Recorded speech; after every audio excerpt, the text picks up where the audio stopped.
这条款你们只能接受，没有商量的余地。这条款表面上是对等互惠，实际上是把技术差的成本全部转嫁到我们头上。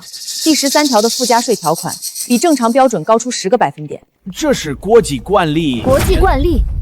龙国不是100年前的龙国，现在的我们不接受任何不公平的条款。要想合作，就要拿出诚意；想玩把戏，我们奉陪到底。我们欢迎真诚合作的朋友，但绝不接受任何形式的讹诈。好，我们改。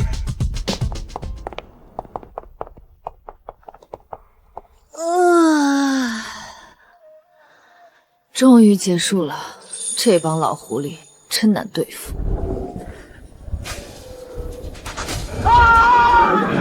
快下开！好痛！难道就这么死了？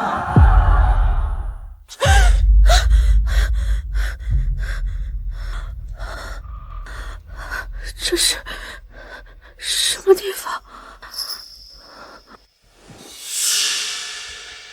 我不是被广告牌砸了吗？这是哪儿？这身体，我的脸怎么变成这样了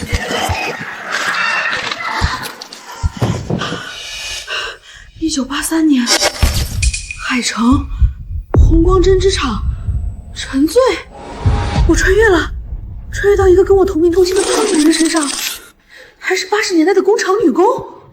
原主是厂长的契约妻子，贪吃好赌，虐待小姑子，偷卖客户名单，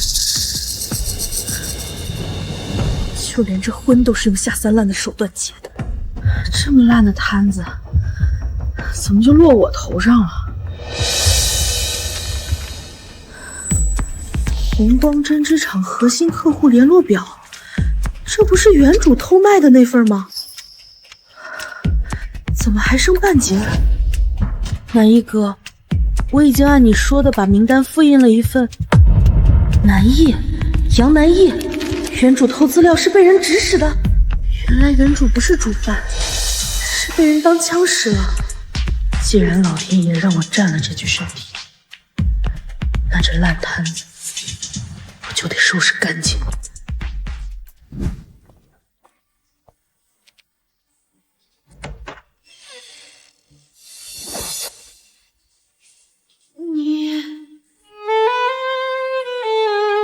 陈醉，你怎么在这儿？妈呀，这是能免费看的吗？这8块腹肌，这人鱼线，这……你在这儿鬼鬼祟祟干什么？我刚过来，我不知道你在里面洗澡。不知道？这宿舍就这么大地方，你会不知道？陈醉，你以前不就是凭借这种下作手段才逼我签下那纸婚书的吗？我真不是故意的，我要是故意的，就让我天打雷劈。够了，我受够了，这种日子一天也过不下去了。他今天好像有点不一样，以前的陈醉从来不解释，只会撒泼耍赖。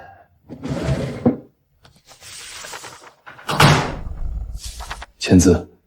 离婚协议书。我们的婚姻本来就是为了应付上级的审查，保住你的户口和工作。现在工厂都快倒闭了，没必要再演下去。你偷卖资料的事我暂时不追究，签了字，你我两清。离了也好，原主惹的这些麻烦，确实没有人会愿意和他结婚。就是可惜了这么帅的男人，我都还没享受过。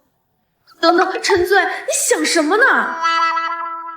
好，我签。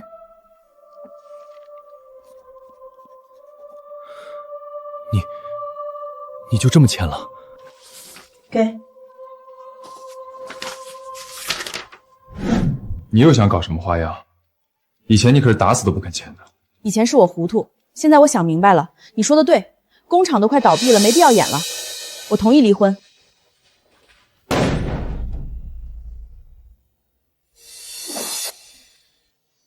你是沈念？别打我，我知道错了。我不打你，我以前对你不好，以后不会了。原主常年虐待这个丫头，甚至想把她卖给老头子做媳妇儿，也难怪她怕我。这姑娘才17岁，还是个孩子。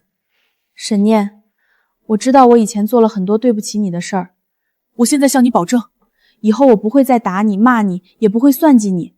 你哥已经跟我签了离婚协议，我不是你嫂子了，但我欠你的，我想弥补。真的？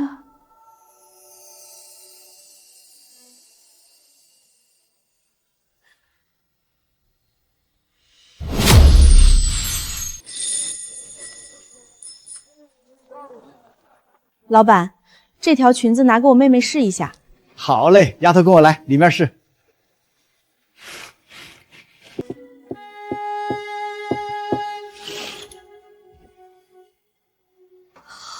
好看吗？好看，我家念念穿什么都好看，这个也适合你，去试试。各位，情况我不多说了，核心客户资料泄露，订单全丢，库存积压了整整3万匹布料，工资已经2个月没发，上级下了最后通牒，下个月再没转机，红光厂正式宣布破产。厂长，我们也都尽力了，设备老化，技术落后，现在又出了内鬼。就是那个陈队，要不是他偷卖客户名单，我们怎么会落到这个地步？300多个工人的饭碗全毁在那个肥婆手里。是啊，厂长，陈醉做出这种事儿，被开除也是活该。只是可惜了全厂上下几百号工人，都要跟着喝西北风。现在说这些有什么用？当务之急是找到出路，骂人能把订单喊回来。市外贸交流会是最后的机会，如果能签下外贸订单，拿到最新的生产设备，不仅厂子能救活，而且还能有更好的发展。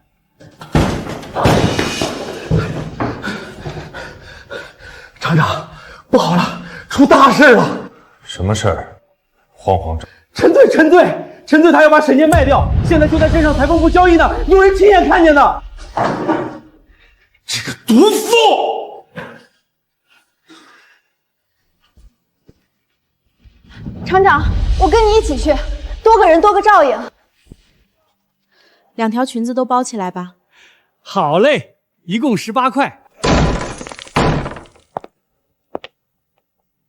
陈醉，沈雀，你怎么来了？沈念呢？沈念呢？你把他卖哪儿去了？你干什么？我问你，沈念在哪儿？你把他卖给谁了？你怎么下得去手？陈醉姐，你就算再恨厂长，也不能拿沈念出气啊！她一个无辜的小姑娘，你把她卖给谁了？你说出来，厂长也许会原谅你。你们脑子有病吧？我卖沈念，她是人不是货，我卖她干什么？你少装蒜！工人亲眼看见的，你带沈念来镇上就是要卖她。你以前就打过这个主意，想把沈念嫁给镇上那个60岁的老男人换彩礼。怎么把这一茬给忘了？原主确实想要用卖沈念的钱去赌来着。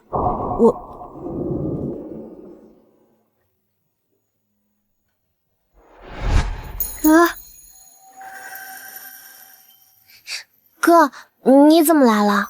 看清楚了吗？我带沈念来买衣服，不是卖她。你哪只眼睛看到我卖人了？一进门就动手动脚，厂长的威风就是这么摆的。哥，嫂子是带我来买裙子的，她还让我多试几条，说女孩子要穿得漂漂亮亮的。她说以前对不起我，想弥补我。抱歉，是我冲动了。哎呀，原来是一场误会。陈醉姐，你也真是的，早点说清楚嘛，看把厂长急的。这次确实是我误会你了，你想要什么补偿，我可以答应你。我确实有一件事想和你商量，我想回红光厂上班。陈醉姐，你都被开除了，而且你之前做的……我之前做错了事，我承认，偷卖资料是我的责任，我人罚。但工厂现在缺人，外贸交流会是工厂最后的生机，我想帮忙渡过难关。他好像确实不一样了。好，明天你去厂里报道，市外贸交流会即将召开，这是工厂的最后生机，但厂里目前极度缺乏专业翻译，我必须立刻前往市里周旋，争取参会资格。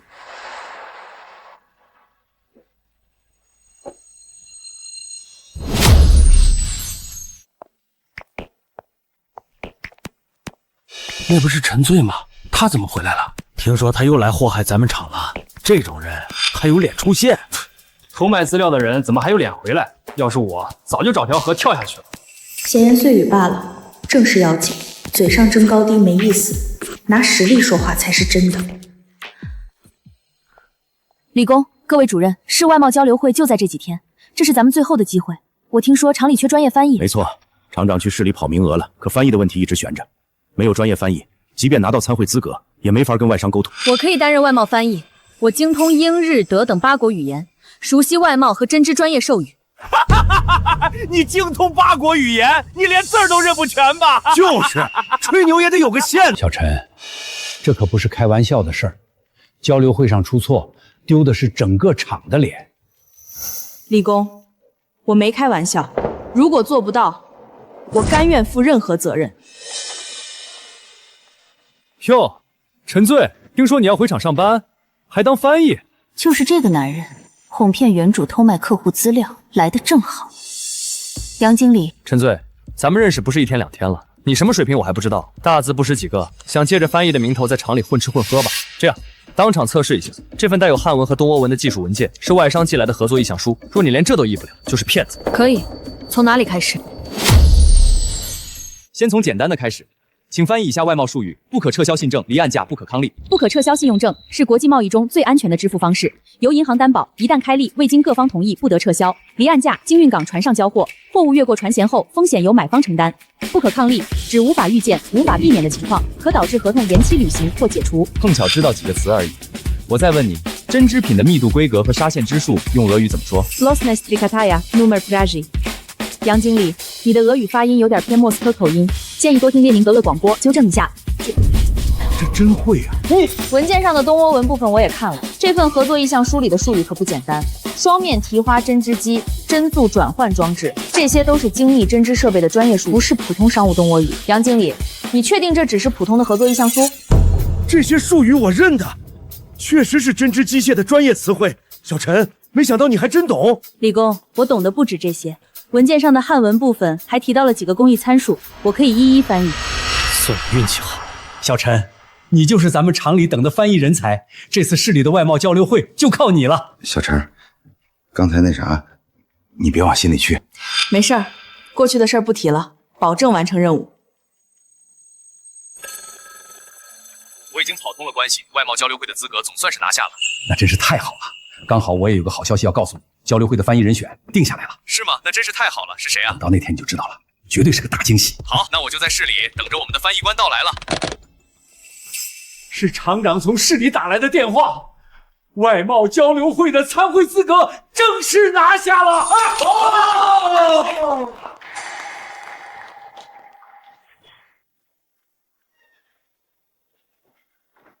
姐，你回来了，厂里的人没为难你吧？没事儿，都解决了。沈念，帮我做件事儿。什么事？你说。我要减肥，从明天开始，我每天早上跑步，饭量减半，不吃肥肉和猪油。你当我的监督员好不好？好，我帮姐姐。1、2、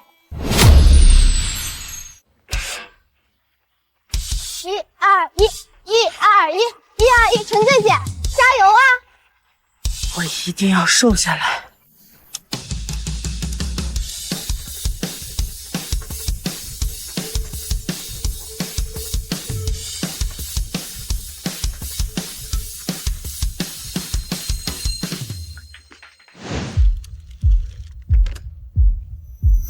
厂长，这次的外贸交流会对我们厂至关重要，这一批新型的生产设备一定要拿到手。听说日本国经常在合同里面设置翻译陷阱，你千万要小心，别被他们钻了空子。放心吧，李希说他是在夜校学过3年日语的，有他在，不会出什么问题。我已经在咱们厂找到了非常专业的翻译官去帮助你签约，你可一定要等翻译官到了再签约。知道了。哦，对了，我妹妹念念怎么样？陈醉在家没出什么幺蛾子吧？你放心好了，念念一切正常。至于陈醉，他变化很大。我觉得你和陈醉的婚姻可以再好好考虑考虑。什么意思啊？到时候啊，你就知道了。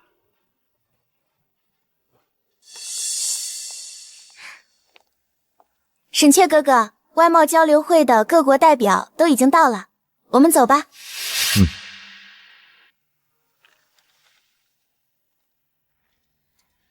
这次交流会后，我就会被提拔为厂里的经理。等你和陈醉那个肥婆离婚后，就让我妈跟你去提亲。陈醉同志，市里的外贸交流会就要开始了，咱们启程吧。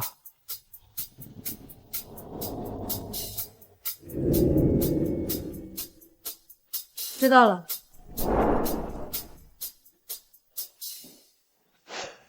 给龙国红光厂的协议准备好了吗？放心，协议都是用日语写的，就连我们的专家都看不出这协议的漏洞。只要龙国代表肯在协议上签字，数十家工厂加起来，我们就能白赚5个亿。很好。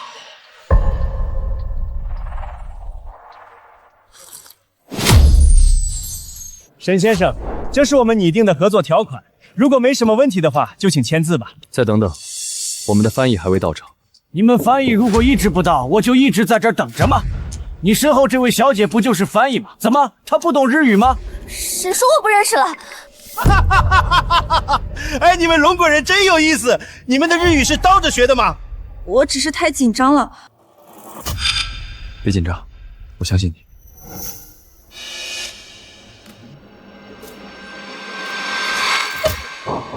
怎么回事？你不是在夜校学过3年的日语吗？这上面都是专用名词，我还没有学到。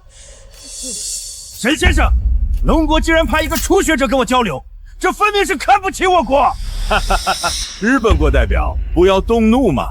沈先生，我劝你啊，赶紧把合同签了，免得让人家笑话你。不收回你说的话，我是不会在合同上签字的。这样，你们在座的所有龙国人，如果谁能用日本说出这份合同的内容，那我们日本国就愿意让利5成；但如果不能，那沈先生……沈雀哥哥，对不起，都怪我学艺不精，拖累了你。如果我会外语就好了。在座的同志，如果有哪位能够念出合同内容，我保证将回报出我能给的最高礼遇。沈先生，看来你们龙国人永远学不会我们的高级语言。今天的签约盛况，我国的记者会通过镜头把它传播给全世界，到时候全球的人都会知道，龙国人就是文盲。如果我会外语就好了。谁说我龙国没有人学会你们的语言？这发音竟然如此标准，是谁？日本国代表，我是龙国红光针织厂的翻译官陈醉。沈先生，看来你们龙国确实没人能读懂这份合同。最后给你5分钟，签还是不签？条款还没弄明白，我不能签。沈先生，别固执了，你们龙国没有专业翻译，这事实。签了字，至少还能保住工厂。沈雀哥哥，要不你闭嘴！还有3分钟。谁说我龙国没有人学会你们的语言？这发音竟然如此标准！我是龙国红光针织厂的翻译官陈醉，这份合同我来翻译。你是陈醉？厂长，翻译官到场，合同可以重新审视了。你怎么说了这么多？李希同志，现在不是讨论体重的时候。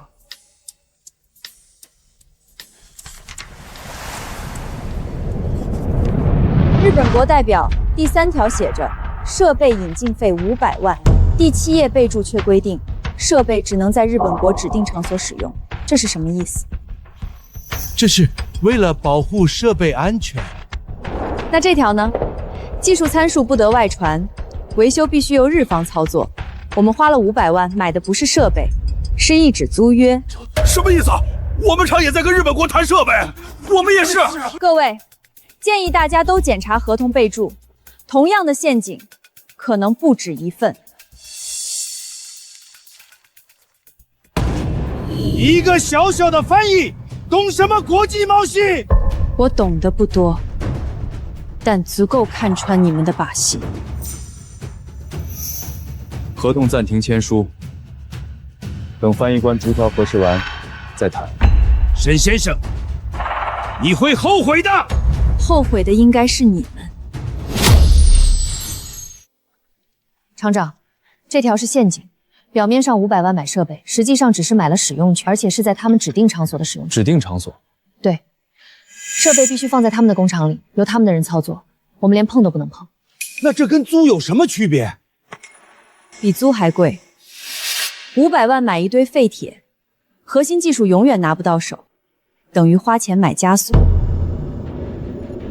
这是国际惯例，你们龙国工厂没有自主技术能力，我们提供场所是。还有这条，合同签署后，技术参数不得向第三方透露。我们想学习改进，不行。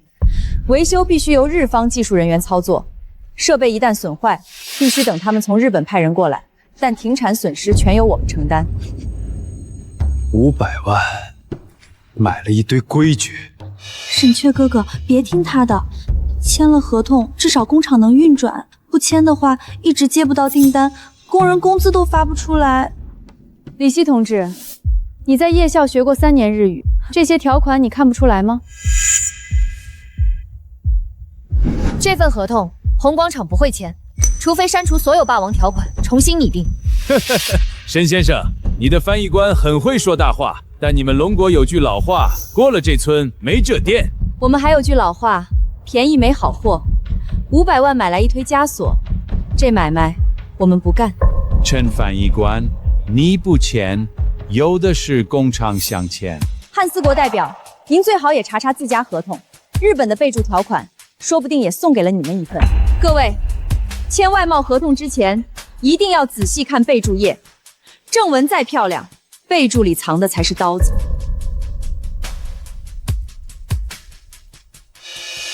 现在该怎么办？申先生，我最后说一次，合同签不签由你决定，但后果自负。你怎么看？日本代表，我记得你刚才说过一句话，只要龙国有人能用日语读出这份合同内容，日方愿意让利5成。我是随口。很抱歉，我录下来了，在座各位也听到了。只要龙国有人能用日语说出这份合同的内容，那我们日本就愿意让利5成。日本代表，请问你要反悔吗？日本代表当众承诺让利5成，如今矢口否认。这是误会，我当时是……不是误会，在场所有代表、各国记者都听得清清楚楚。日本代表，你们日本人向来说话算话，不会当众食言吧？沈雀哥哥，别逼太紧，万一他们不卖给我们，厂里300多工人怎么办？李希同志，签约需要厂长和翻译官双方确认才有效，你只是个秘书，无权干涉。让利5成，这话是你们日本自己说的。好，让利5成，但合同今天必须签。500万减到250万，但条款必须重新拟定。今天只签意向书，正式合同3天后谈。3天？3天，给我们准备公平合同的时间。你们日本不是最讲信用吗？红广场，你们龙国工厂只配拥有这样的合同，没有我们的设备，你们什么都不是。王厂长，你们厂跟日本国签的合同，麻烦拿出来看一下。哦，好。王厂长，你看这条，跟红广场合同上的翻译陷阱一模一样。什么？我签的时候怎么没注意到？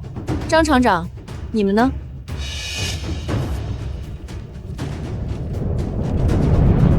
我们也有这条，还有技术封锁4个字。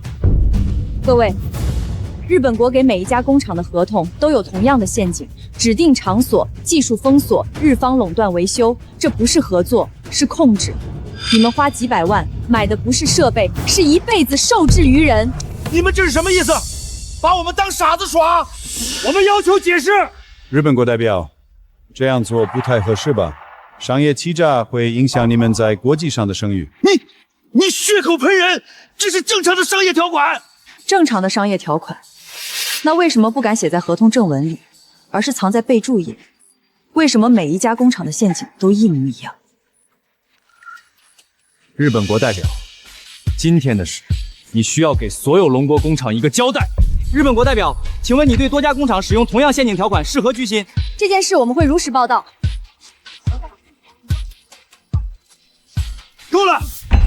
这件事我需要向总部汇报。刘长往前退！日本国代表，今天不把事情说清楚，谁也别想走。对，给我们一个说法。这是误会，我可以解释。不用解释了，2个选择：第一，重新准备公平合同，筛除所有霸王条款；第二，与所有龙国工厂为敌，后果自负。日本国代表，我建议你选第一个。龙国的市场很大，失去它得不偿失。总部来电。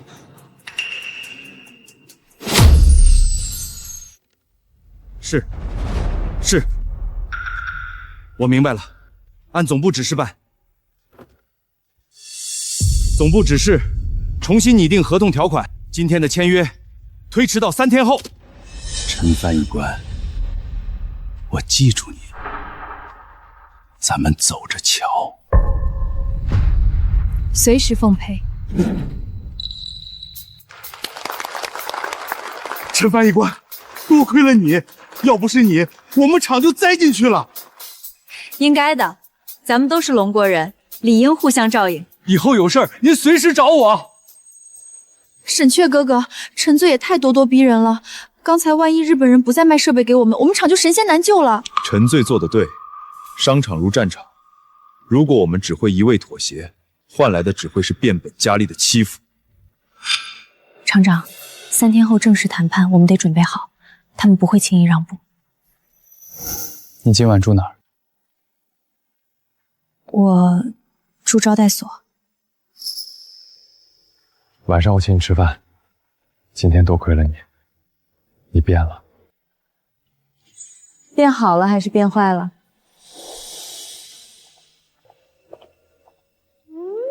变好了。交流会圆满结束，总算告一段落了。小陈啊，今天你可真是给咱们红光厂长脸了。要不是你，咱们厂这几百号工人的饭碗可就砸了。李工言重了，这是我分内的事儿。咱们是一个厂的人，一荣俱荣，一损俱损。别谦虚了，是你凭借出色的翻译能力和敏锐的商业视觉，不仅帮红光厂收破了东倭国的合同陷阱，更让红光厂在众多工厂面前赢得了尊重和声誉。记忆中那个好吃懒做、只知道撒泼耍赖的人，与眼前这个从容自信、才华横溢的女人判若两人。她真的变了，变得让人移不开眼。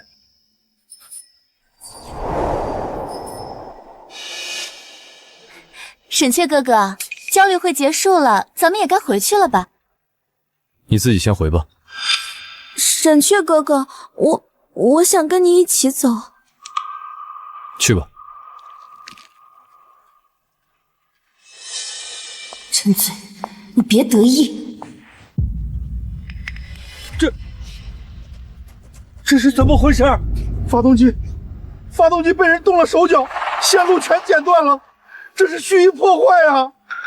切口整齐利落，用的是专业工具，不是普通的小偷小摸，是冲着我们来的。东倭国是报复。我们在交流会上坏了他们的计划，揭穿了他们的合同陷阱，他们不想让我们回去跟其他工厂联合抵制，这是要短我们后路。没错，切口太专业了，一般人做不到这个程度。他们的目的很明确，让我们回不去，没法跟其他工厂通气，这样他们就能逐个击破，继续用合同陷阱坑害其他厂。现在最要紧的是想办法回去。天快黑了，最后一班长途汽车已经走了，这荒郊野外的，连个修车铺都没有。只能先在旅馆住一晚，明天再想办法修车。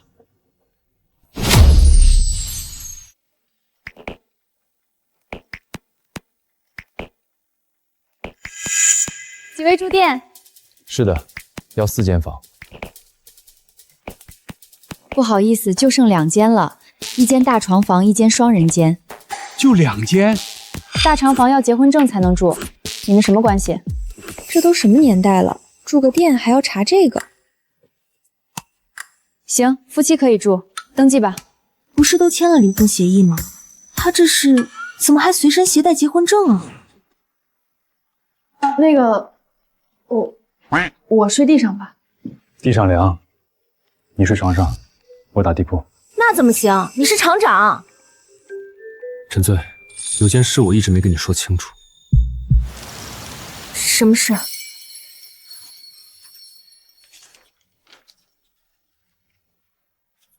这个虽然签了字，但要3个月后才能正式生效。为什么？上级说要审批，审批期3个月，说如果3个月后还是执意要离，才算正式离婚。所以这3个月里，我们还是合法夫妻。是，结婚证还在，户口还在一个本上。所以你的意思是？以前的陈醉偷卖资料、虐待念念、赌钱欠债，我签协议是想断了这段姻缘。可这几个月你变了，你帮厂里挽回损失，对念念好，还站上了交流会的舞台。我开始怀疑当初的决定是不是做错了。睡吧，明天早起。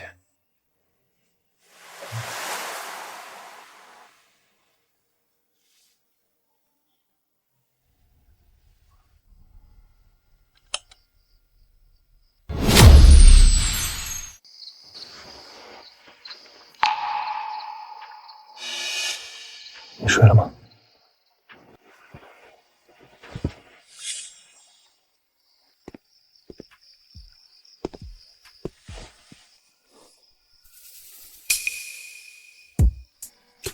沈雀，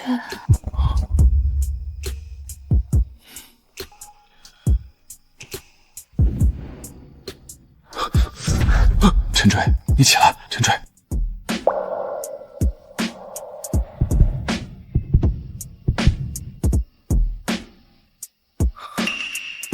真是拿你没办法。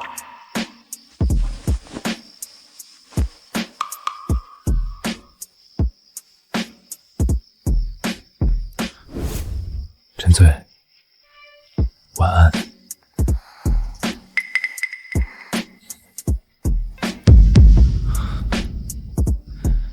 这女人睡觉怎么这么不老实？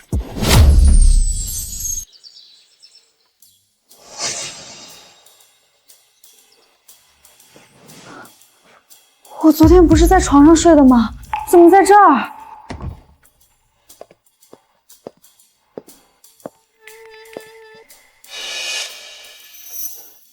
早。早。昨晚睡得好吗？还行，你呢？不太好。为什么？某人睡觉不太老实。我没干什么吧？你猜？你笑什么？没什么，刚买的桂花糕和红糖馒头，还有小米粥，吃点吧。你专门去买的？起得早，顺便。好吃，你也吃，你尝尝嘛。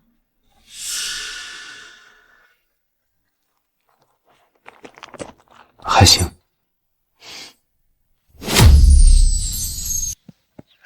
厂长，车修好了，轮胎补好了，发动机也检查过了，没问题。好，那咱们准备出发。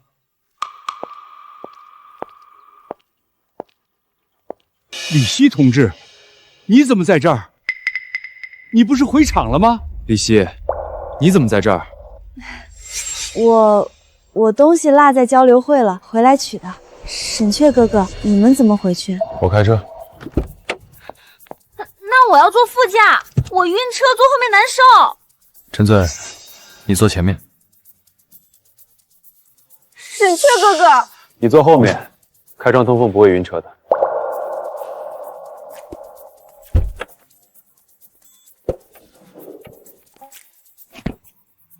陈追，你别得意，沈雀哥哥迟早是我，谁也抢不走。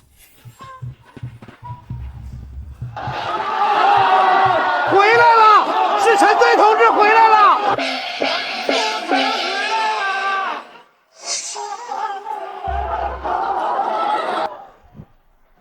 任翻译官，要不是你，我们厂就完了。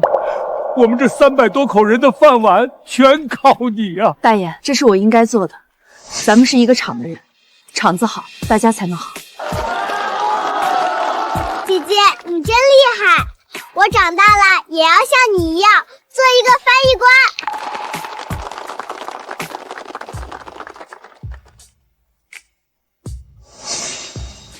好，姐姐等你长大。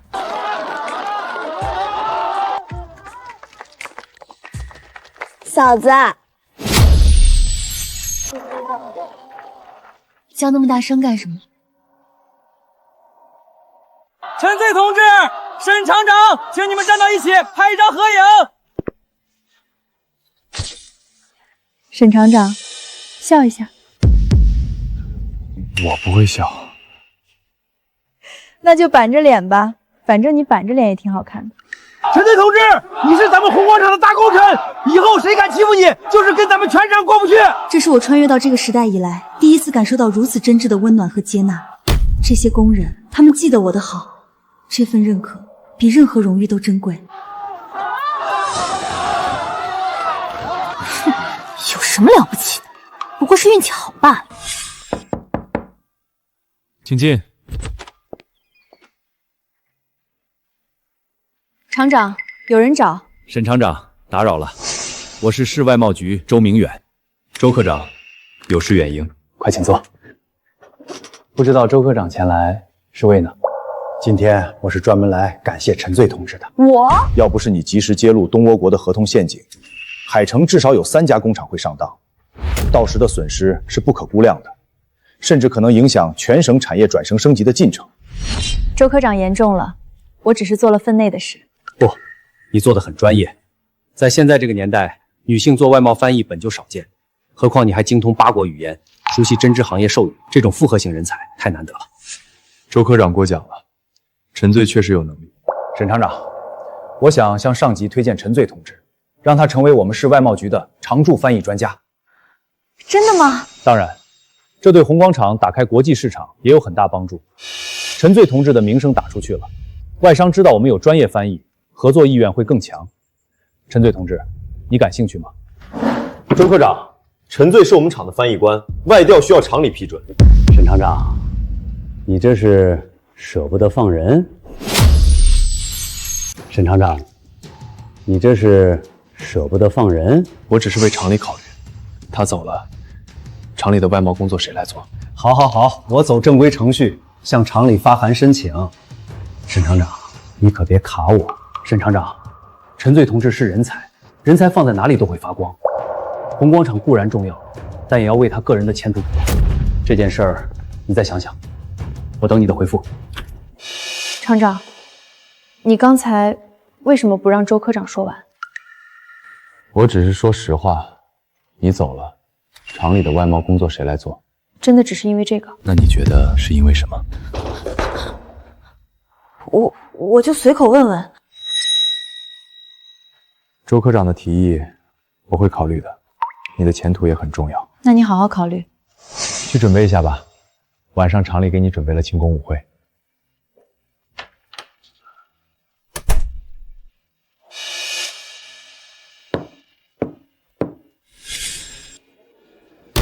各位，这次外贸交流会能圆满解决，多亏了陈醉同志。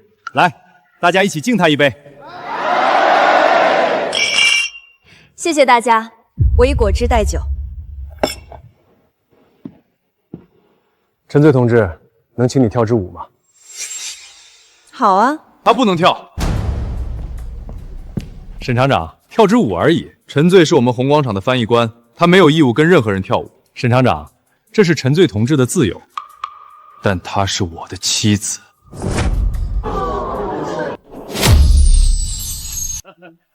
这小子可算开操了。沈雀哥哥怎么会直接承认陈醉那个贱人是他的妻子？他之前不是最讨厌别人提起这件事的吗？原来如此，哈哈哈哈！沈厂长，既然你们是夫妻，那你更应该请陈醉同志跳一支舞啊！我不会跳舞。不会，我教你。来，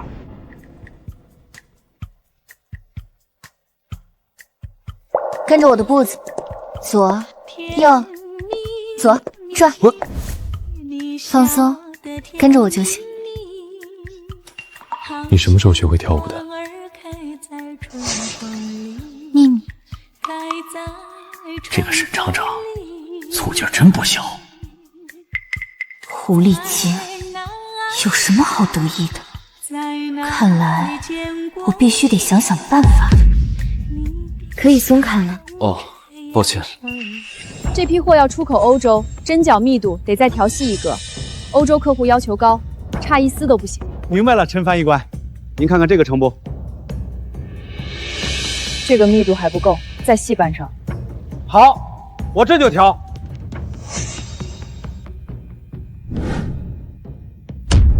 陈翻译官，医生，我这是怎么了？都怀孕了还不知道好好爱惜身体，你这是经常吃饭不规律，有些营养不良，回去好好调理，没什么大问题。什么？我怀孕了？不是吧？我穿过来之后和沈雀根本没同房过啊！难道是原主去世前就怀上了？我这也太亏了吧！恋爱都没谈，肚子里先揣了个崽儿。发什么呆呢？通知家属过来帮你拿药。医生，我怀孕的事能不能先帮我保密？你这是……拜托您了，我还没有考虑好要不要生下他。行吧，你自己决定。我和沈雀已经签了离婚协议，虽说还没有彻底离婚，可若是沈雀她不想要这个孩子，我听说你晕倒了，担心死我了。你怎么样？有没有哪里不舒服？杨经理，请你放尊重一点，男女授受不亲。你装什么？咱们俩什么关系？你心里难道不清楚？你不是一直喜欢我吗？要不然，你当初为什么要偷偷给我传红光厂的客户资料？为什么要冒着被开除的风险帮我做事？就你这副自私自利、油腻算计的样子，给沈雀提鞋都不配。原主到底哪根筋搭错了会喜欢你？杨南义，你别自作多情，我对你从来没有半分情意，过去没有，现在没有，将来更不会有。没有情义？骗谁呢？当初你为了讨好我能给沈雀下药，费尽心思爬上他的床逼他跟你结婚，不就是为了留在沈雀身边，方便帮我偷情报吗？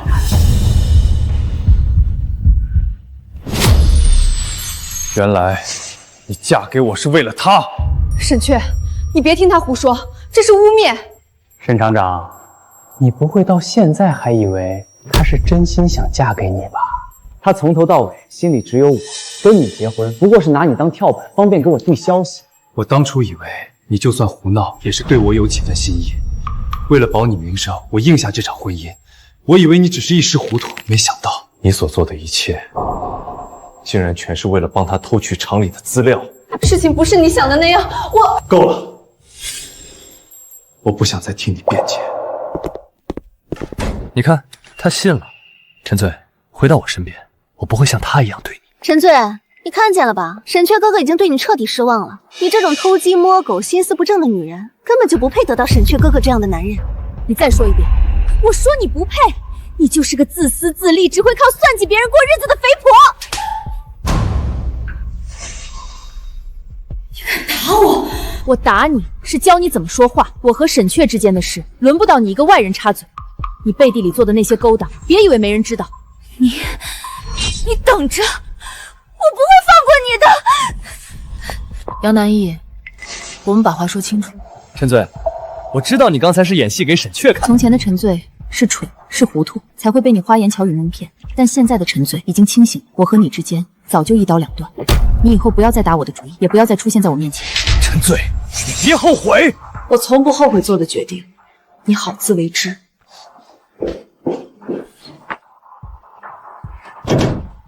沈雀，我们谈谈。沈雀，我们谈谈白天的事。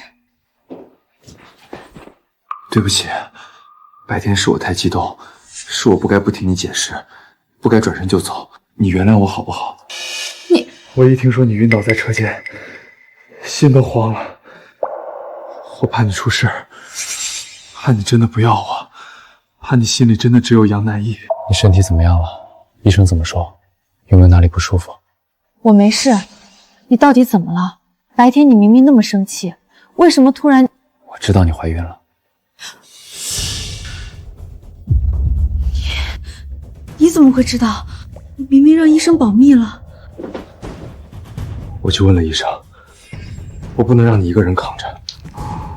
陈醉，别离开我，也别不要这个孩子，好不好？不管你以前做过什么，不管你接近我的初衷是什么，我现在只想要你和孩子留在我身边。沈雀，有件事我必须告诉你。你说，我听着。我已经不是以前的那个陈醉了。你什么意思？什么叫不是以前的陈醉了？以前那个贪吃懒惰、偷卖资料、虐待念念、被杨南义蒙骗的陈醉已经不在了。现在站在你面前的我，和他只是同名同姓，却完全是两个人。我知道这件事很难让人相信，但我没有骗你。我来到这里接手这具身体才1个月的时间，我没有给你下过药，没有想过利用你，更没有对杨南义有过半点心思。我做的一切都是想弥补原主的过错，想保住红光场，想对你好，对念念好。怪不得你的变化那么大。所以，你这段时间的所有改变都是真的。你对我、对念念、对工厂的好，也都是真的，全都是真的。我信你，我信你。你不觉得荒诞吗？任何人听了都会觉得我是个妖怪。我不管你是从哪儿来的，也不管这身体以前是谁，命这个东西本来就数不清。你来了，厂子活了，念念笑了，这就够了。沈雀，别哭了，明天还要回厂里开会，周科长说要带好消息来。你要是顶着2个核桃眼去，人家该以为我欺负你了。好，地上凉，以后你睡床上吧。新的一天开始了，不管以前是哪个世界的人，现在的我就是陈醉，红光针织厂的翻译官，沈雀的妻子。嫂子，你起得好早。念念也起得早啊，昨晚睡得好吗？好，我梦见嫂子变成了大英雄，所有人都给你鼓掌呢。那念念想不想也让别人给你鼓掌？想。那今天开始跟嫂子一起学外语好不好？以后咱们念念也能当翻译官。早晨凉，别感冒了。谢谢。哥，你好偏心，只给嫂子披衣服。各位，好消息，下个月海城将举办首届国际商务翻译赛，是咱们和东倭国的专场对决。上头为了推动外贸改革，特意组织的重大活动。邀请赛，具体是什么形式？东倭国会带本国最先进的翻译设备来参赛，胜出者不仅能拿到海城外贸局颁发的特级翻译资质，还能赢得一笔巨化外贸订单的优先签约权。多少订单？3000万，而且是连续3年，总计近1亿。3000万，咱们厂1年的产值才多少啊？连续3年，那咱们厂子就再也不用担心后续发展了。3000万，要是让陈醉赢了。陈队同志，我已经向上级正式推荐了你，代表咱们海城参赛。你在交流会上的表现，省里都知道了。我？没错，这次比赛不仅关系到红光厂的前途，更关系到咱们龙国翻译界的脸面。陈队，龙国需要你。你什么想法？我去，为了厂子，也为了证明咱们龙国的翻译水平不输给东倭国的机器。听说了吗？陈醉要去参加翻译邀请赛，和东倭国比，3000万订单的优先权，真是肥差呀！他现在在厂里的地位那么高，沈雀还一直护着他。要是再让他赢了比赛，这厂子以后就是台说了算。她一个外来的女人，凭什么？你什么意思啊？比赛当天总会出点意外吧，机器会故障，人也会出状况，你说呢？你想干什么？走着瞧。你要是也想让他摔下来，就乖乖配合我。陈醉，别怪我，是你逼我的。沈雀哥哥本来应该是我的。嫂子，你在准备比赛吗？这次比赛不简单，东倭国会带来最先进的翻译设备，嫂子得做好准备。设备能比嫂子还厉害吗？机器有机器的长处，速度比人快，但人也有人的优势，灵活能应变。那嫂子一定能赢，嫂子是最厉害的。念念，如果嫂子赢了比赛，你想要什么奖励？我想让嫂子永远留在这里，不要走。傻丫头，嫂子不走，这里就是我的家。陈醉同志，一路上辛苦了，今天先熟悉场地，明天正式比赛。不辛苦，比赛场地在哪儿？在3楼的大会议厅，我带你们上去。沈厂长，参赛人员和工作人员才能进内场，您在观众席等着。我在大厅等你，万事小心。放心。看见那个了吗？东倭国首席商务代表田中一郎，他这次带来的是他们最新研制的同步翻译机，据说能实时翻译6国语言，反应速度0.5秒。同步翻译机，这位就是龙国的陈翻译吧？我在报纸上看过你的照片，交流会上的翻译做得不错。田中先生，幸会，谢谢夸奖。这是我们东倭国最新款的同步翻译机，反应速度0.5秒，准确率99.9%。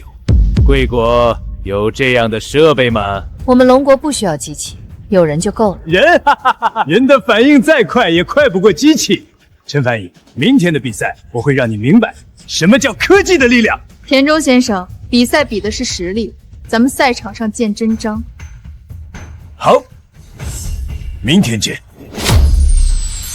本次比赛采用人机对战模式，东倭国同步翻译机为一方，龙国翻译官陈巨为另一方。比赛共分3轮，第一轮实时口译，考验翻译速度和准确度；第二轮笔译速度，比拼处理大量文件的能力；第三轮多国语言混合翻译，考验综合水平。每轮由裁判组现场出题，确保公平公正。有信心吗？有。等等，光是比赛太无聊了。既然是和龙国之间的较量，不如加点彩头。什么彩头？如果我们东倭国赢了，龙国要将海城港未来3年的针织品出口优先权让给我们东倭国。这不可能！海城港的出口权关系到整个省份的经济命脉，怎么能拿来当赌注？怎么，龙国不敢赌？可以赌，但如果你输了呢？什么？如果你输了，东倭国在华的所有针织设备代理权全部无条件交给红光针织厂，而且连续3年以市场最低价向我们供货。你，田中先生，敢赌吗？我赌。有把握吗？这可不是闹着玩的。有把握，但如果我连这点风险都不敢冒，就不配当龙国的翻译官。首届国际商务翻译邀请赛现在开始。第一轮实时翻译，将汉斯语合同翻译为英语，题目由汉斯国代表提供。关于纺织机械进口合同的第3条售后维修条款，卖方应在交货后12个月内，对因材料或工艺缺陷造成的故障提供免费维修服务。看到了吗？0.5秒响应，分毫不差。陈翻译，请。第3条，卖方保证在交货后12个月内，对因材料或工艺缺陷造成的故障提供免费维修服务。维修范围 Y 包括更换损坏部件、调整设备参数。这翻译比机器还快。如买方自行改装或使用非原厂配件导致故障，买方概不负责，但卖方有义务在接到通知后72小时内派出技术人员到场检修。不可能！第一轮，龙国沉醉，翻译速度更快，术语更准确，语序更自然。龙国胜，这只是第一轮，机器需要预热。第二轮，笔译速度，你们不可能赢。我们东倭国的机器处理大量文本是它的强项。第二轮，笔译速度，请工作人员发放试题。这是一份东耶语商务合同，共20页，要求在30分钟内翻译成中文，准确率优先，速度其次。20页30分钟，这根本来不及啊！够了。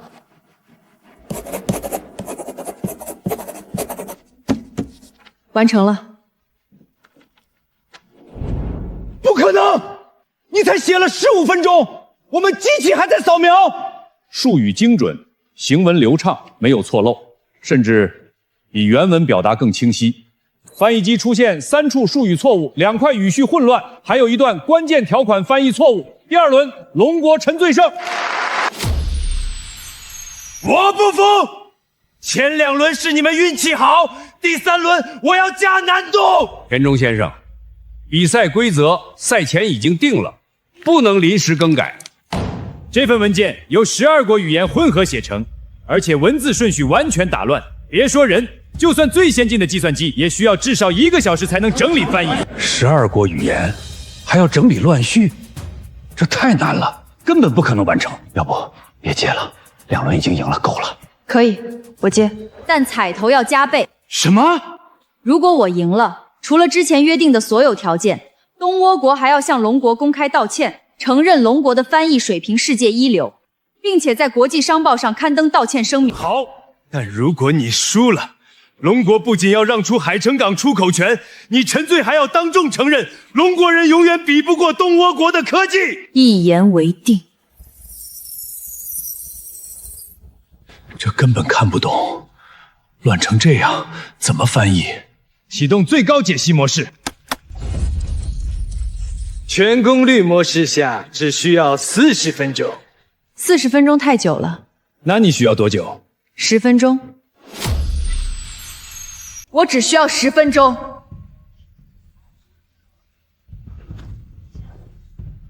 陈醉，别逞强，这是12国语言。周科长，信我。10分钟，陈翻译，你知道你在说什么吗？这是12国语言混合文件，连我们的翻译机全功率都需要40分钟，你一个人10分钟。我说10分钟就是10分钟。田中先生要是不信，可以拭目以待。安静！鉴于双方都已接受挑战，现宣布第3轮比赛将在2个小时后进行，中场休息。我看陈翻译不是在说大话，是在逞强吧？一个女人长得这么漂亮，何必在外面抛头露面、自取其辱呢？在我们东倭国，像陈翻译这样的女人都该待在家里，好好当个花瓶。田中先生，请注意你的言辞。就是，女人怎么了？有本事你也找个能10分钟翻译12国语言的女翻译官来。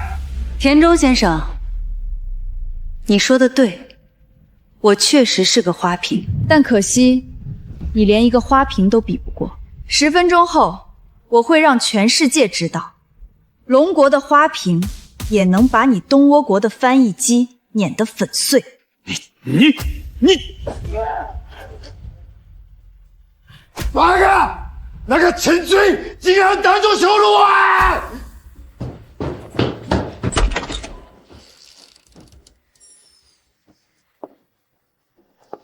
你们是谁？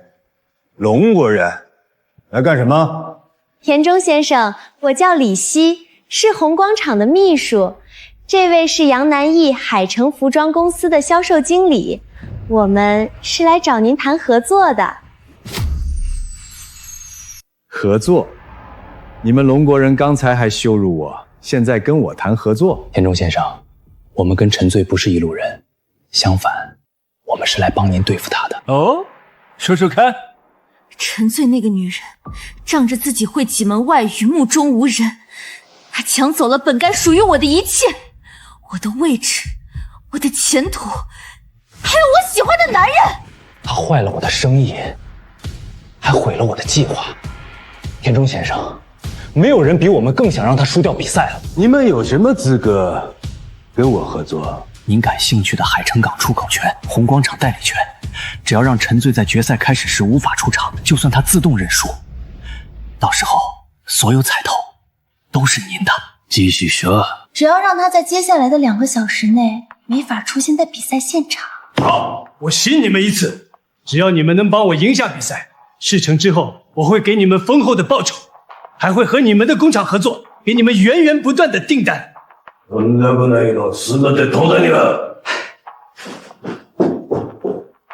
合作愉快。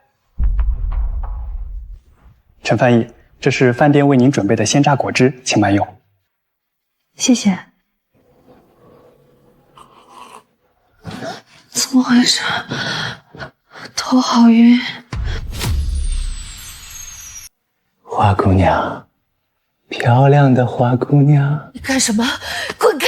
别挣扎了，你喝了那杯果汁儿，现在浑身没力气吧？乖乖听话，做我的女人。是谁派你来的？反正你也要身败名裂了，告诉你也无妨。我是田中先生的助理。你敢碰我，我让你死！花姑娘脾气还挺大，我喜欢。听到了吗？陈醉在里面叫呢。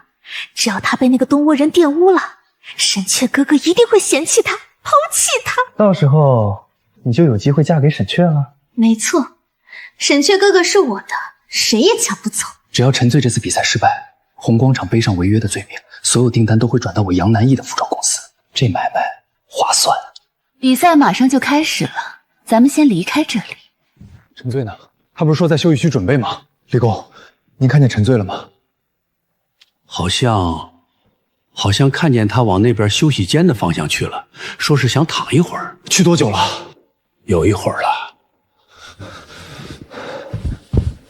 沈厂长，比赛还有10分钟就要开始了，这么着急去哪儿啊？我去找陈醉，他可能出事了。什么？那快去！这最后一场若是超时不出现，会被判定我们自动认输，结果是我们不能承受的。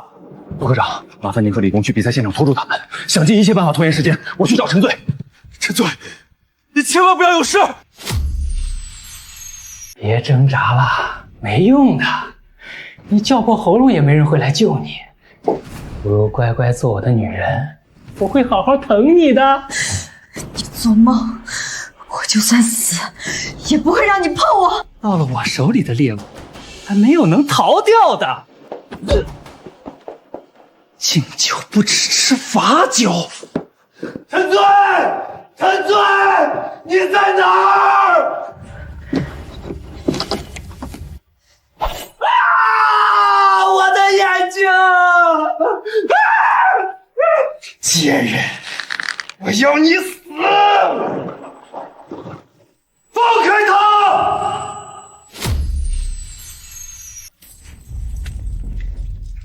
住手！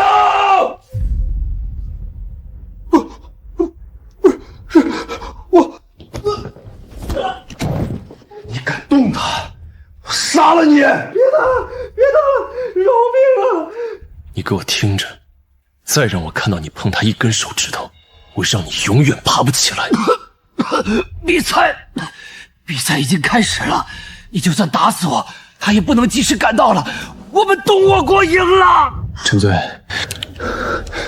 没事了，我来了。山雀，我没事。比赛，别怕，我带你走。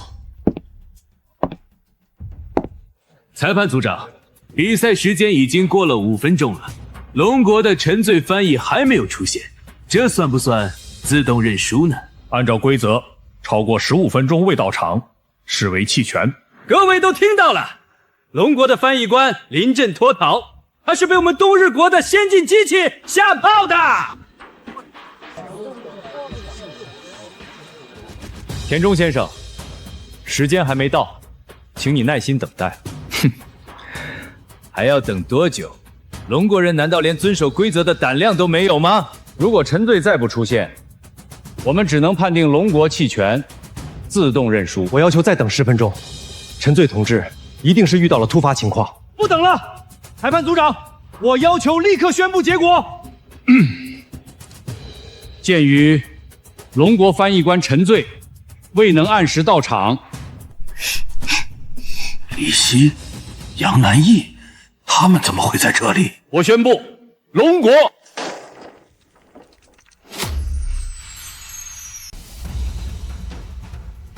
怎么会这样？龙国的翻译官在这里，第3轮比赛可以开始了。田中先生，让你失望了。10分钟翻译12国语言，我准备好了。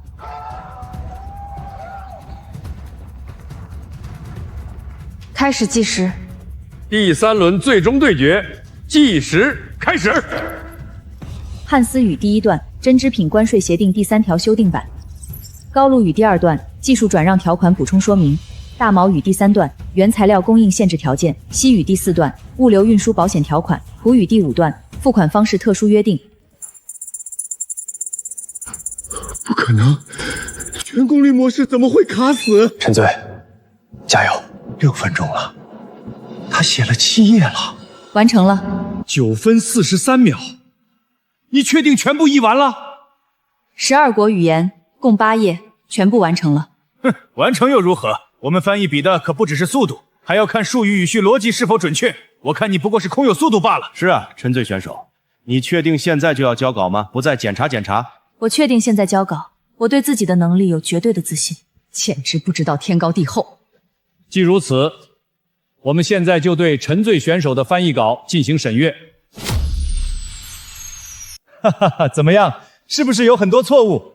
我就说，人怎么可能和机器比？就算你速度再快，也不可能100%正确。12国语言全部正确，术语精准，逻辑通顺，比原文更清晰。我当了30年翻译，从未见过这样的实力。我不信，让我再看一遍。确实全部正确，一字不差，甚至还指出了原文件中的一处普语错误。什么？这怎么可能？田中先生，现在你还认为龙国没有好的翻译吗？我可是连你们最先进的翻译机都赢了。完了，这下全完了。经裁判组一致认定，第3轮龙国陈最胜，本次国际商务翻译邀请赛，龙国大获全胜。你做到了，你真的做到了，我就知道。是我们做到了。让我们恭喜龙国翻译官陈最获得本次国际商务翻译邀请赛特等奖，这是属于我们龙国翻译界的荣耀时刻。谢谢，这不只是我一个人的成绩，更是红光场和龙国的荣誉。在颁奖结束前，有一件事必须当众说清楚，带进来。你们干什么？凭什么绑我的人？这是侵犯人权！田中先生，你的助理在休息间对陈醉图谋不轨，还下了药，你怎么解释？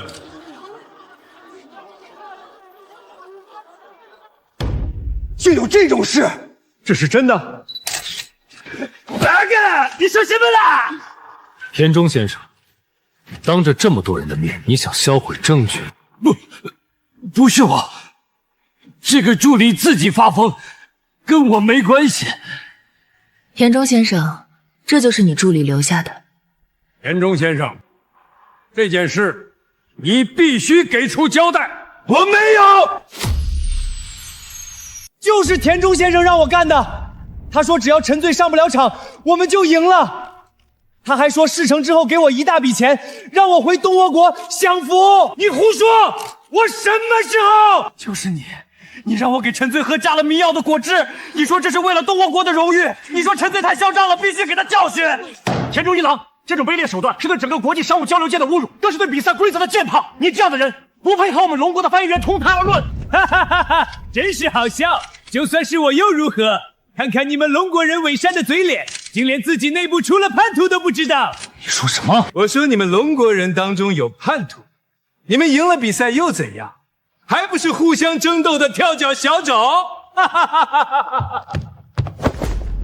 你给我说清楚，叛徒是谁？是他们来找我说帮我搞垮陈醉。不是我，我不认识他。田中先生，说话要讲证据，我们什么时候见过？证据？这是你亲手写的纸条，告诉我陈醉的休息间房间号。李希同志，你是红光场秘书，为什么要勾结外人害自己人？不是我只是……人证物证俱在，你们还有什么话说？我只是嫉妒他，他什么都有，我什么都没有。我只是想让沈雀哥哥看看我，我只是想得到我应得的东西。是他，都是他出的主意。他说陈醉挡了他的路。杨南叶，你无耻！明明是你说的，只要陈醉输掉比赛，你就能拿到红光场所有订单，是你一直在怂恿我。你骗我帮你偷资料，你说会帮我嫁给沈雀，你说陈醉是障碍必须除掉，你从头到尾都在利用我，现在出事了你就想把我推出是顶罪。李希，你被开除了，从今天起你再也不是红光场的人，你的档案会如实记录你今天做的事，海城不会再有工厂录用你。沈雀哥哥，我只是太喜欢你了，从小就想嫁给你，我只是想让陈醉离开，我不是坏人。喜欢不是伤害别人的理由，你的爱太肮脏了，你走吧，从今以后我不想再看到你。杨南义，你的外贸从业资格永久吊销，海城不会再有人跟你做生意，你的公司也会被列入黑名单，你这种人不配做外贸。周科长，我知道错了，再给我一次机会，我上有老下有小，我不能没有这份工作。你给陈醉机会了吗？你给他下药的时候想过他吗？你想过他肚子里的孩子吗？你们输了，不是输给我，是输给了自己。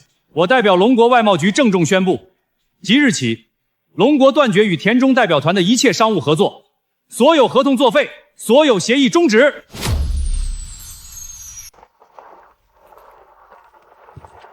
陈醉，这事没完，走着瞧！我不会放过你的，你给我等着！田中先生，走好，下次记得带个更厉害的机器来，花瓶等着呢。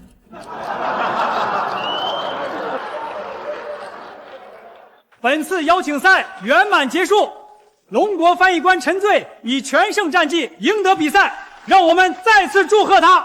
他用自己的实力证明了龙国的翻译水平世界一流。我们回家吧。好，回家。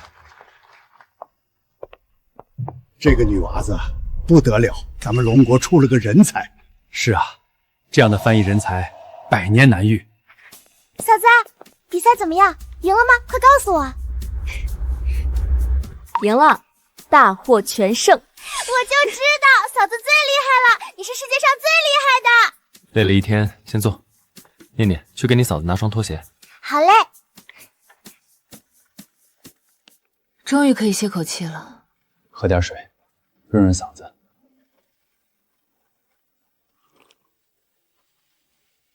沈雀，我想做一件事。什么事儿？我想开办一个外语补习班，把我掌握的外语知识教给更多的人，让龙国有更多专业翻译人才，不再被外国人欺负，让咱们的工厂能自己看懂合同，不再上当受骗。现在外贸发展这么快，但专业翻译人才太少，很多工厂想跟外国人做生意，连合同都看不懂，被坑了都不知道。我想办个外语补习班，专门教外贸实用的外语。想法好，我支持你。厂里的工人和外贸公司都需要这样的学习机会，咱们厂很多老工人也想学，就是没地方去。嫂子，我也要帮忙，我管学生发资料、整理教室，我还可以帮学生签到，我还可以帮忙打扫卫生。好，念念就是我的小助手。办学需要场地、教材，还要招生，你打算怎么办？场地我去找，教材我自己编，招生先从小范围开始，口碑传开了，自然有人来。第一步是找到教室。这是厂里的奖金，你先拿着用，不够我再想办法。咱们什么时候去找场地？现在就去吧。现在就去。嫂子，都走了5条街了，一个合适的都没有。再找，一定能找到。有志者必竟成。想办补习班？做梦！我会让你开不了门。出租，念念快看！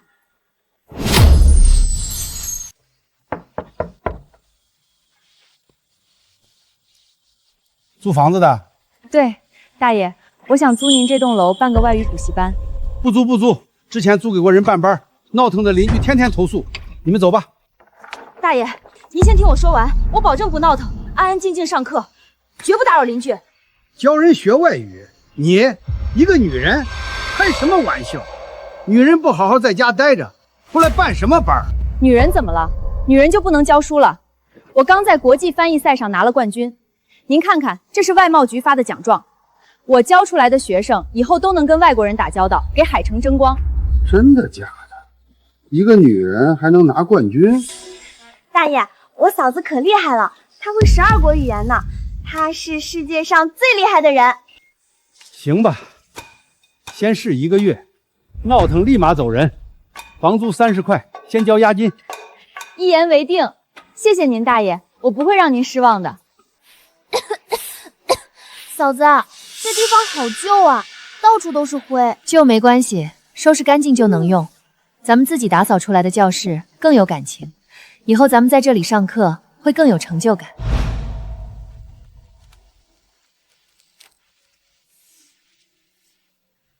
不错，有教室的样子了。嫂子，咱们的教室真漂亮。这才刚开始，以后会更好。嫂子，你为什么想办补习班啊？因为我想让更多的人学会外语，这样他们就不会被外国人欺负了。咱们龙国有太多人因为不懂外语被坑被骗，我想改变这个现状。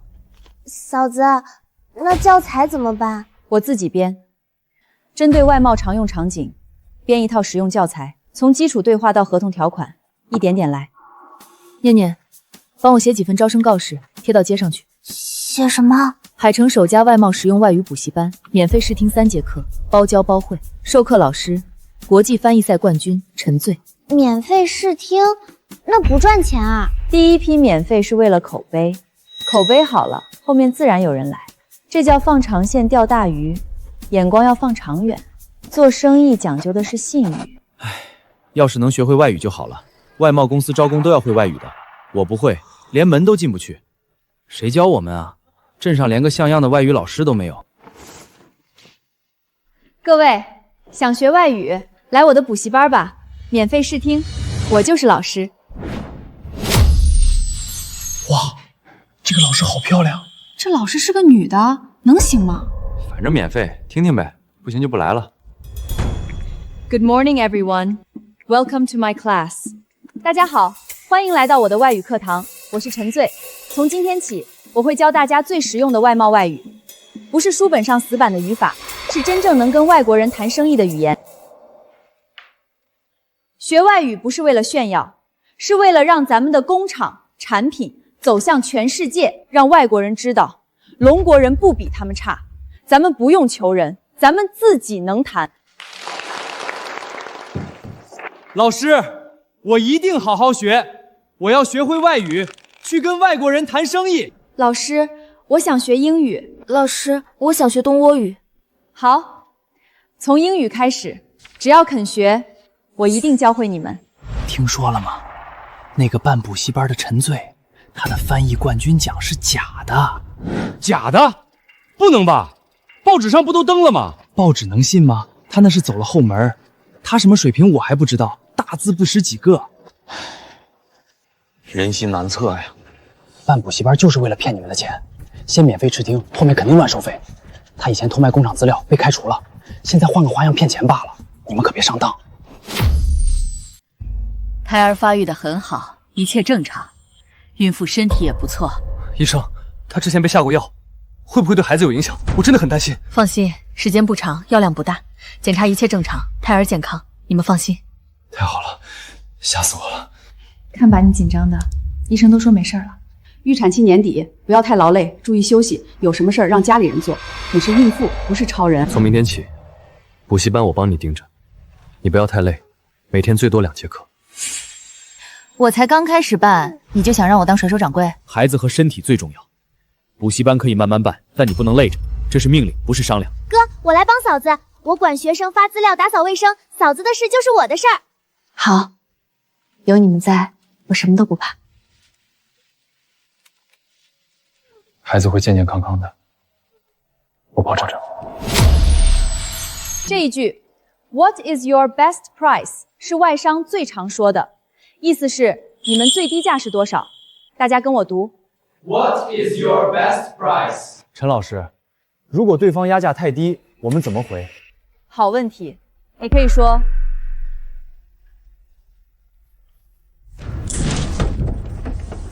都别动！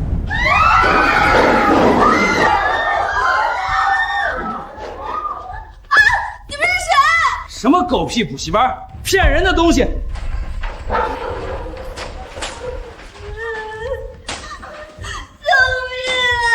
住手！你们干什么？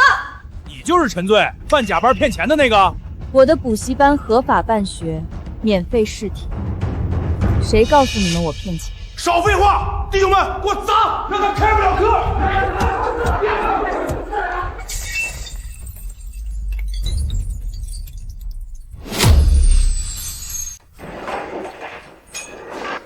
够了！你们凭什么砸我的教室？凭你骗钱！弟兄们，继续砸！我没有骗钱，我的学生都在这里，你可以问他们。问个屁！杨经理都说了，你的奖状是假的，补习班就是骗钱的。陈老师没有骗我们，他教的特别好，我的英语进步特别大。对，陈老师是免费试听的，1分钱都没收，我们自愿来学的。陈老师教我们学外语，是为了让我们不被外国人欺负，他不是骗子。不许欺负陈老师！不许欺负陈老师！这杨南叶，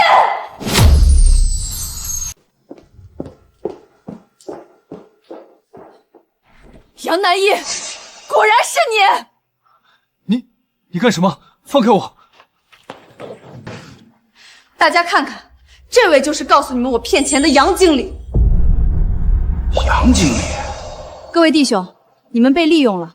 杨南义跟我有私怨，他故意散布谣言，借你们的手来砸我的班。你们想想，他要是真的正义，他自己怎么不动手？杨经理，这怎么回事？我没有。各位大哥，陈老师真的教得很好，我是纺织厂的工人，学了1个月已经能看懂外商的邮件了。陈老师没收我1分钱，我是供销社的。陈老师白天销课，晚上还帮我们改作业。他要是骗钱，谁会这么拼？杨经理，你不是说这边骗钱吗？你拿我们当枪使，弟兄们差点闯大祸。郑阳的，你拿我们当傻子耍！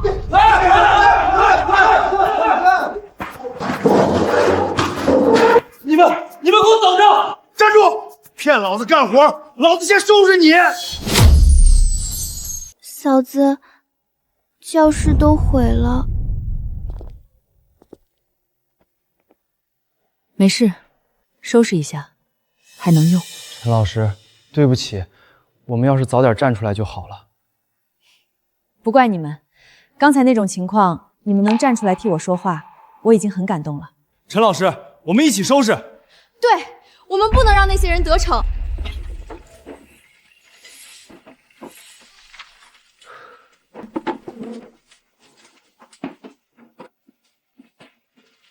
陈翻译官，听说有人砸你的班？没事儿，都过去了。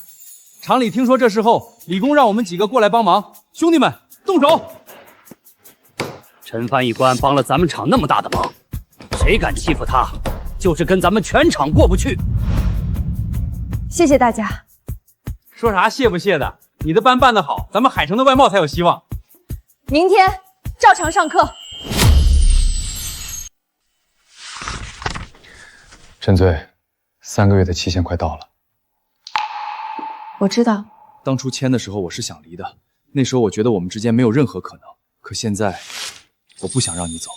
陈醉，你的坚强才华，对念念的好，对厂子的好，我都看到了。我知道我以前对你不好，但我会改。我想跟你过一辈子。你终于说出来了，我等这句话等了很久。你愿意？愿意，从一开始我就愿意。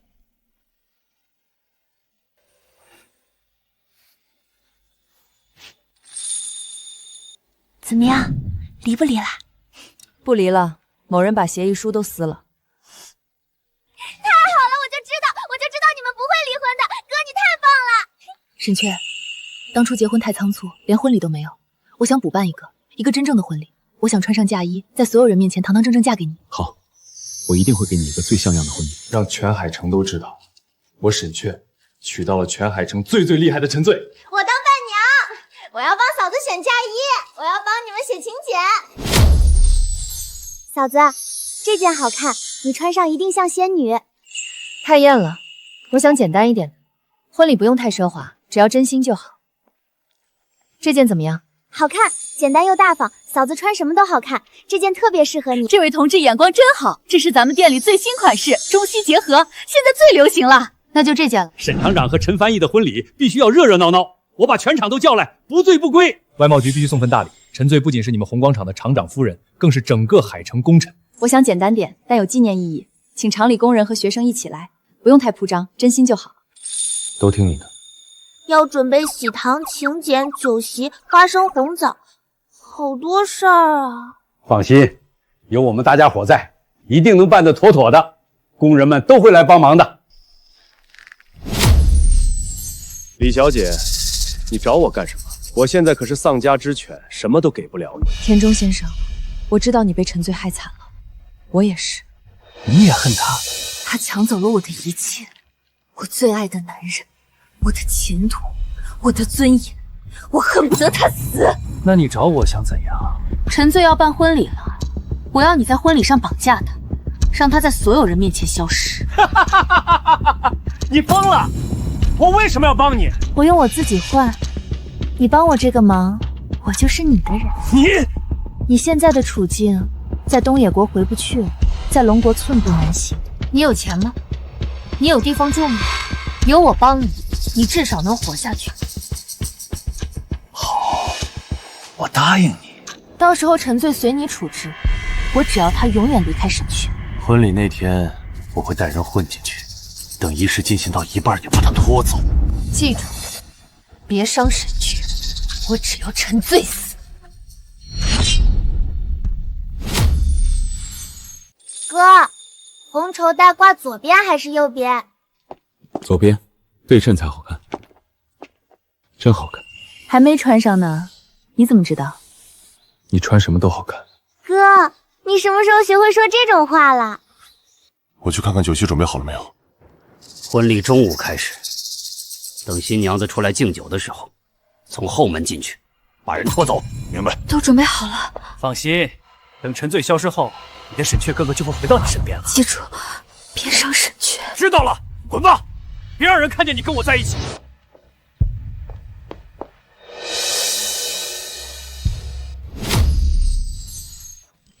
来，工人们坐这边，学生们坐那边。李工，今天你可得喝2杯。不了，老了，酒量不行了。你们年轻人多喝点。来了，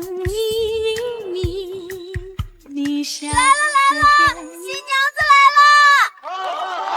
了！各位来宾，今天是个大喜的日子，咱们红广场的功臣陈醉同志和咱们的好厂长沈雀同志正式结为夫妻。新郎新娘一拜天地。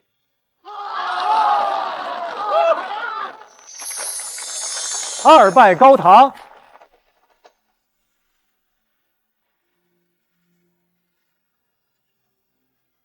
夫妻对拜。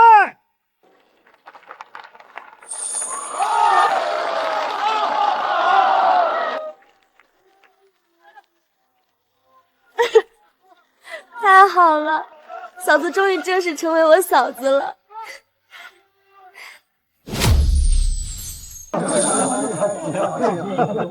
祝厂长和嫂子百年好合，早生贵子。谢谢大家。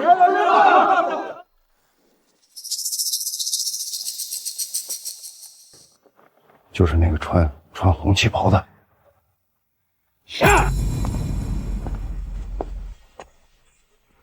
你们是谁？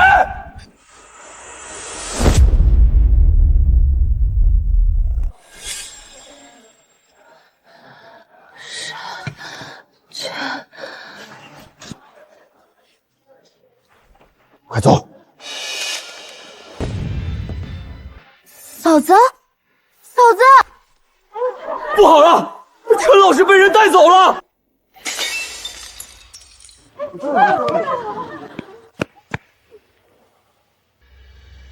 陈醉！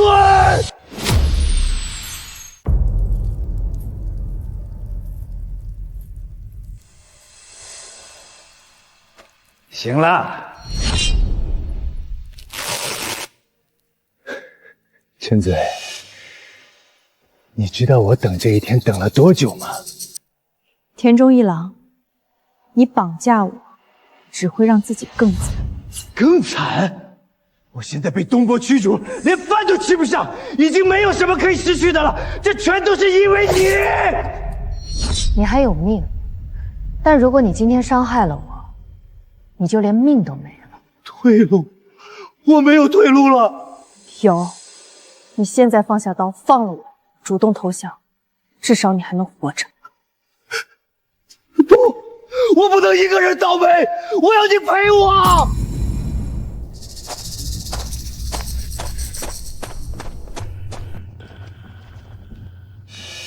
李工，你绕到后面，堵住后门。好。周科长，你守在外面。放心。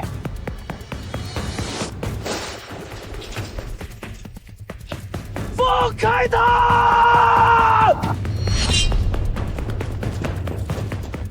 绑了他们！没事了，我来了。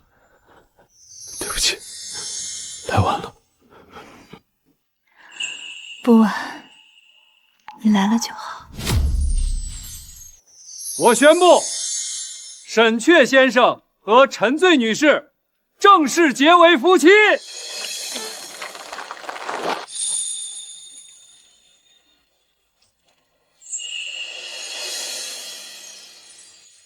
从今天起，你就是我真正的妻子了。从今天起，我就是你真正的妻子。嫂子，哥，太好了！晚上酒席继续，不醉不归。祝厂长和嫂子百年好合，白头到老。嫂子，那些坏人以后还会来吗？不会了，他们已经被抓起来了。以后不会再有人伤害你了，我会一直在你身边。我知道。以后咱们一家人就安安静静过日子。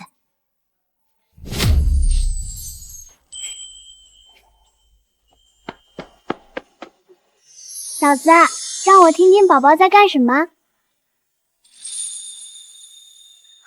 动了，宝宝在动。他在跟你打招呼呢。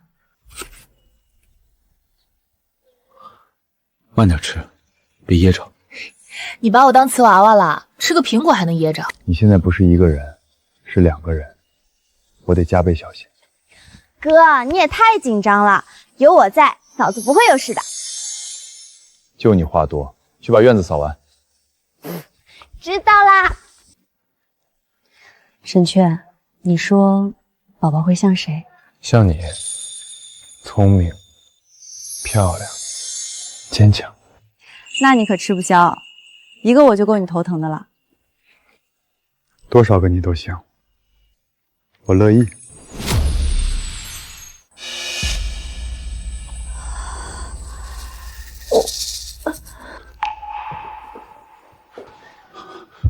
怎么了？肚子疼？没事儿，就是动了一下，小家伙踢我了。别动，我去拿早饭。不用这么紧张，预产期还有几天呢。嫂子，早饭来了，小米粥加鸡蛋，我亲手煮的。你们干嘛都这么看着我？我在观察，看有没有什么异常。沈厂长，我是孕妇，不是病人。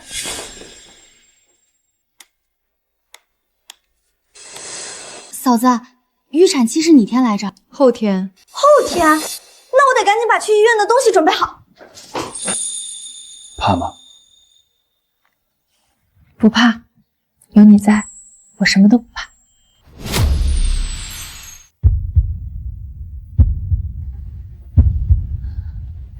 哥，嫂子进去多久了？3个小时了，怎么还不出来？别急，生孩子需要时间。陈醉那么坚强，一定没事的，你得稳住。是啊，放开心，第一次当爸爸都这样。陈醉，你一定要平安。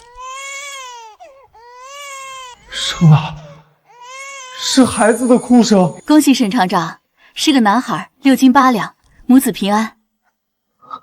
我们的孩子，陈醉，我们有孩子了。好小啊，好可爱。哥，让我看看。让我看看孩子。在这里，我们的孩子，你辛苦了。陈醉，谢谢你，谢谢你给我这一切。小宝贝，我是姑姑，以后姑姑教你写字，教你外语，好不好？给孩子取个名字吧。叫沈安，平安的安，我希望他一生平安。